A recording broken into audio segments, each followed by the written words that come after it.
If you're over 60 and you never get on the floor anymore, that is a problem, even if you haven't realized it yet.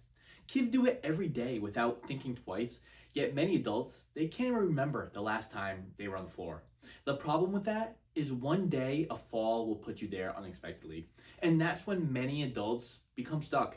But the good news is that getting on the floor is doable at any age, and later in this video, I'll explain 3 easy ways to start doing it at home without feeling stuck. You're probably asking how getting on the floor could be so important if you don't live your life from the floor. And there's many reasons why, which we'll get into, but let me tell you about a recent patient's experience with the floor. She was talking about how the moment she began to feel old, and it wasn't when she retired or turned 65, but it was actually when she couldn't get on the ground to play with her grandkids anymore. That one small moment was the thing that made her feel years older than she felt just days prior to that. Here's a simple test for you. If you sat down on the floor right now, could you get back up without grabbing a chair or the couch? Or would you be stuck?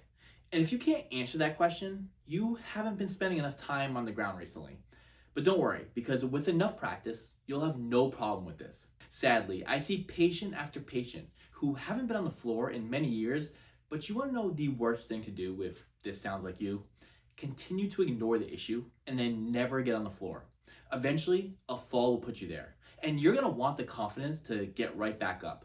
So let's improve your confidence by spending 2 minutes on the floor every day for the next week, and later I'll get into 3 simple ways that you can do just that. Plus, I'll share 2 factors that help determine whether getting on and off the floor feels easy or impossible. If it's been a while since you've spent time on the floor, I doubt you're aware of all the benefits. First, more time on the floor means less time sitting in a chair. And if there's one thing everyone must do less of, it's sitting. Second, you're improving your leg strength and balance because by getting up and down, you're doing some form of squat or a lunge movement. And third, better hip mobility. You're going to notice your hips get in positions that they never would have otherwise, especially not by sitting down in a chair. Chairs lock you in one position, but the floor, it makes you move. If those reasons aren't enough for you, it also means it won't seem scary when you do end up there one day by accident. At this point, you might be wondering, why did you ever stop getting on the ground in the first place? Well, society sets us up to sit in chairs, couches, in the car, but literally never on the ground. And eventually, without little kids to play with, most people just stop thinking about the ground. To add to that, many people who have had a knee replacement or sometimes a hip replacement are scared of the ground and they'll do anything to avoid it. But rather than getting weaker over time and avoiding the floor, use the floor as an opportunity for exercise that's always present. And if you're still questioning the importance of the floor, ask yourself this. Do you know who never gets down on the floor? Nursing home residents. Everything in a nursing home is designed to keep people off of the floor. Beds, wheelchairs, and recliners. The more you avoid the floor, the more strength and mobility you're going to lose over the coming years and decades. On the other hand, the more comfortable you are with it, the easier things like getting off the toilet and getting up and down stairs are going to be. So here's 3 easy ways you can spend a little more time on the floor.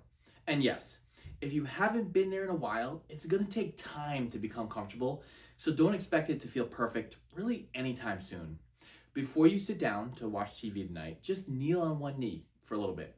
You could even sit on your butt with your back against your couch or recliner if being on one knee is uncomfortable for you at the time. The floor makes you move because there's never one perfect position. After you do this for a few weeks or months, see if you can lie down on your stomach on the floor.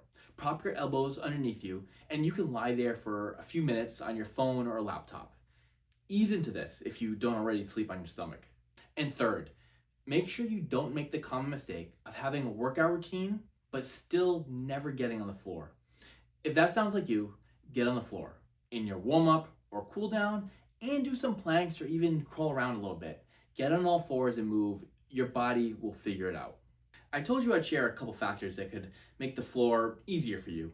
In the beginning, you'll need to use your arms a lot to help both while on the floor to get comfortable and to get back up. So don't think it's all legs, even though that's the end goal when getting back up. And second is your body weight. The heavier you are, the more strength it takes to get up and down from the floor. Even losing just a couple pounds can make a world of a difference. So don't wait to start spending more time on the floor, because the more time you spend on the floor by choice, the less scary it will be when you end up there by accident.